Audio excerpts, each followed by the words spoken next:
Latin America, a continent painted with a palette of extremes. From the snow-capped peaks of Patagonia to the humid depths of the Amazon rainforest, its landscapes are as diverse as they are breathtaking. This vibrant tapestry is woven with threads of ancient history, passionate music, and a cultural richness that captivates the soul. And perhaps the most powerful way to experience this world is through its food.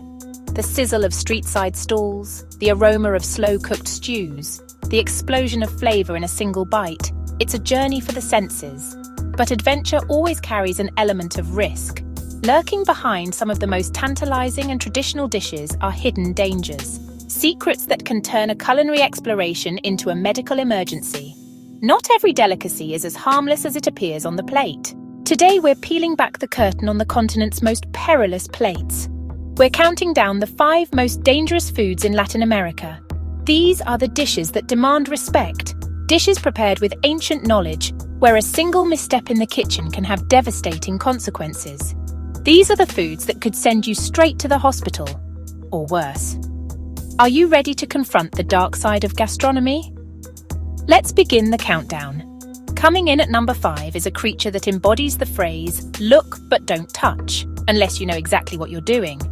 We're on Mexico's Pacific coast, home of the pufferfish, known locally as botete.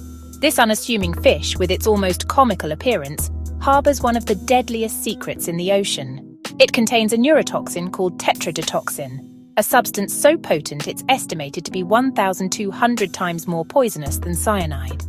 There is no known antidote. The toxin is concentrated in the fish's liver, ovaries, and skin. Ingesting even a minuscule amount can lead to a terrifying progression of symptoms. First, a tingling in the lips and tongue, followed by paralysis of the limbs, and ultimately respiratory failure, all while the victim remains fully conscious. The art of preparing botete is a life-or-death skill, a culinary tradition that mirrors the famous Japanese fugu. Only specially trained and certified chefs are legally allowed to prepare it. Their apprenticeship is long and arduous, requiring them to learn the precise anatomy of over a dozen pufferfish species. They must master the technique of filleting the fish without nicking any of the toxic organs, an act that would contaminate the entire fillet. Every cut is a calculated risk. The slightest mistake, a moment of distraction, can be fatal for the diner. So why take the risk? For those who've tried it, the reward is a uniquely clean, delicate flavor and a firm texture unlike any other fish. For some, it's the thrill itself, the culinary equivalent of Russian roulette, a dance with death on the dinner plate. Our number 4 takes us deep into the heartlands of Brazil, Bolivia, and across the Amazon basin. Here, a creature that looks like a relic from the age of dinosaurs is a traditional, if controversial, source of protein. This is the armadillo. Often hunted in rural areas, its meat is said to taste like rich, flavorful pork and is used to create a hearty stew. But this armored animal comes with a terrifying microscopic stowaway. The 9-banded armadillo is one of the only other animals besides humans known to be a natural reservoir for the bacterium that causes leprosy, also known as Hansen's disease. While the risk of transmission to humans is generally low, studies in Brazil have shown that people who frequently hunt and consume armadillo meat have significantly higher rates of exposure.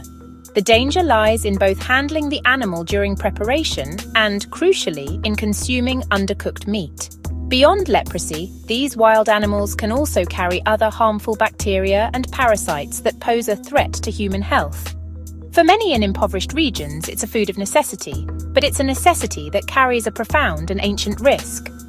For number 3, we travel to the sun-drenched islands of the Caribbean and parts of Central America. Here, they have a saying for a popular local delicacy.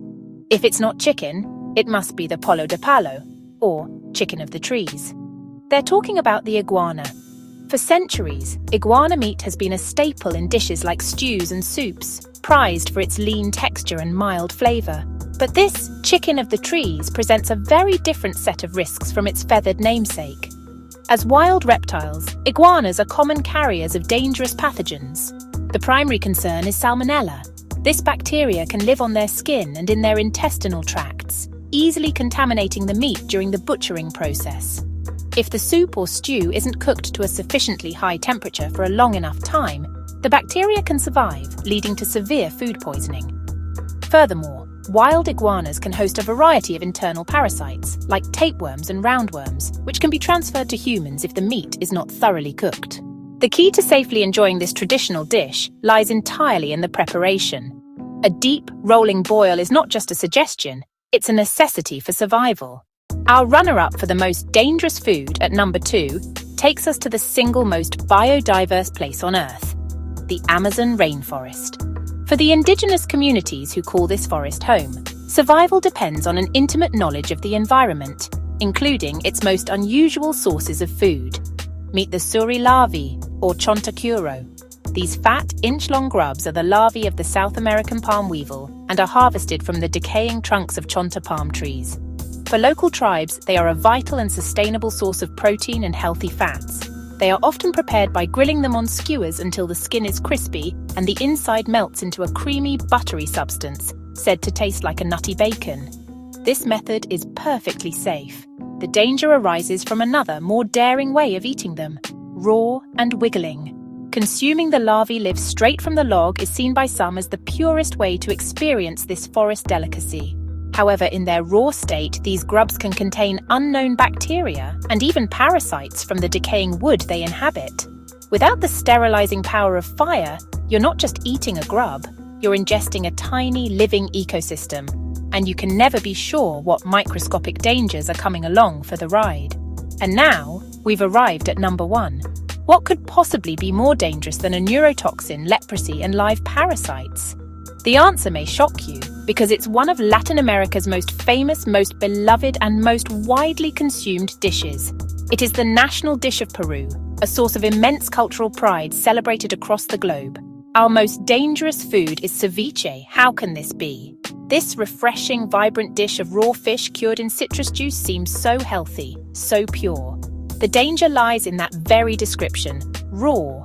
The acidic lime or lemon juice causes the proteins in the fish to denature, a process called leche de tigre, or tiger's milk. This firms up the flesh and turns it opaque, making it cooked. But this chemical process is not the same as cooking with heat. It does not reliably kill all harmful pathogens. If the fish used isn't impeccably fresh, it can be teeming with bacteria-like, which thrives in marine environments and can cause violent food poisoning, or in severe cases, a life-threatening blood infection. An even more insidious threat is the anisakis worm, a parasite common in marine fish. Lime juice won't kill it. Only deep freezing the fish beforehand or cooking it with heat can eliminate the risk of anisakiasis, a painful infection where the worm burrows into your stomach wall. Add to that the risk of cross-contamination from an unhygienic kitchen, and this delightful dish can quickly become a biological time bomb. From the neurotoxins of the botet to the hidden bacteria in a bowl of ceviche, we've seen how Latin America's cuisine is a thrilling landscape of flavor and risk. This journey isn't meant to scare you away from the table, but to foster a deeper respect for the food and the culture it comes from.